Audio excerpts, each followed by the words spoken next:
सर्वद्वाराणि संयम्य मनोहृदि निरुध्य च मूर्ध्याधायात्मनः प्राणम् आस्थितो योगधारणाम्।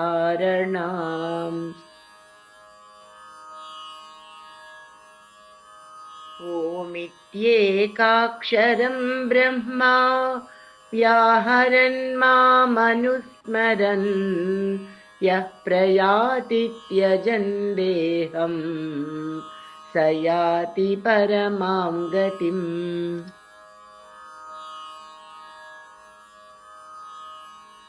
ఎవడు ఇంద్రియద్వారములన్నింటినీ బాగుగా అరికట్టి మనస్సును హృదయమునందు లెస్సగా స్థాపించి శిరస్సునందు ప్రాణవాయువును ఉంచి ఆత్మను గూర్చిన యోగధారణమును పొందినవాడై పరబ్రహ్మమునకు వాచకమైన ఓం అను ఒక అక్షరమును ఉచ్చరించుచు నన్ను ఎడతెగక చింతించుచు శరీరమును వదులునో అతడు సర్వోత్తమమైన స్థానమును పొందుచున్నాడు.